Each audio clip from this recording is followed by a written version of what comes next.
Rise and grind, everyone. Today is November 1st, the first day of the month.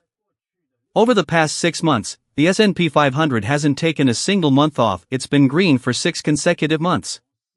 The Nasdaq has done even better, rallying for 7 straight months.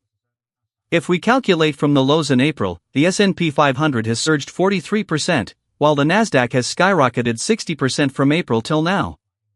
Since this past May, we've consistently advised everyone to collect the leaves, to steadily accumulate positions. By now, those who followed this approach should be sitting on substantial gains.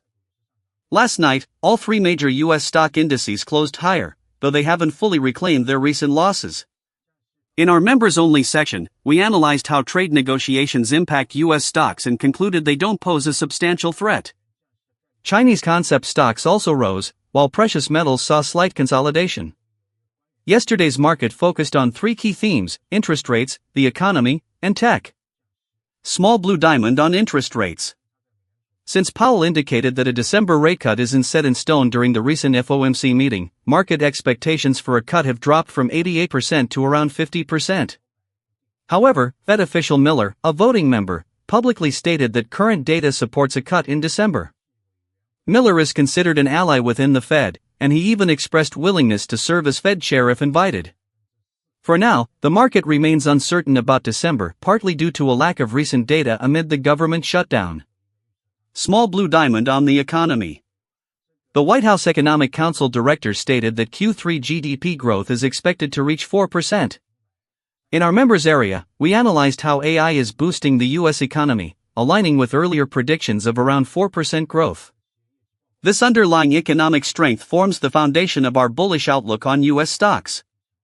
Although Q3 figures may not fully reflect this due to the shutdown, we expect accelerated growth next year, especially given the strong Q3 corporate earnings, particularly in tech, which surpassed expectations. Small blue diamond on tech. Amazon stock surged nearly 10% yesterday, a massive move for a $2.6 trillion company, driven by optimism around AI and cloud services.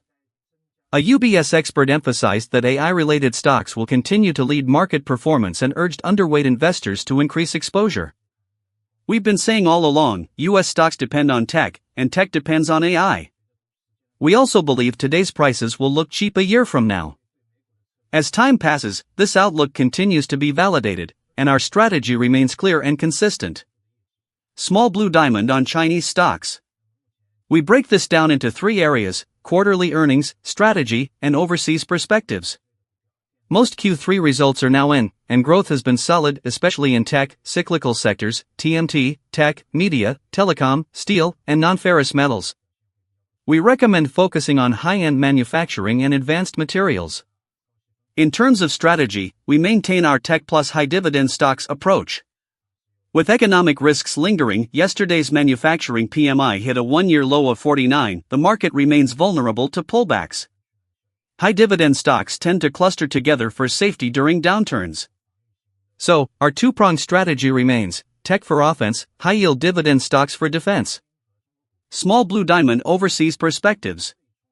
US and UK analysts see gold and Chinese stocks as hedges against AI-driven market risks. With U.S. stock valuations elevated, the S&P 500's forward PE ratio has jumped from a 20-year average of 16 to 23. Any faltering in the AI rally could make gold and Chinese equities attractive. That said, given A-shares' historical tendency to follow U.S. markets lower, can we really expect them to hold up if U.S. stocks decline? Feel free to share your thoughts in the comments. Small blue diamond precious metals. 2 key reports on gold emerged yesterday. Morgan Stanley predicts gold could reach $4,500 by mid-2026, driven by strong ETF demand, central bank buying, and economic uncertainty. However, with gold already near $2,380, close to $2,400, this forecast feels lukewarm, like telling a 5 feet 9 inches teen he might reach 5 feet 10 inches.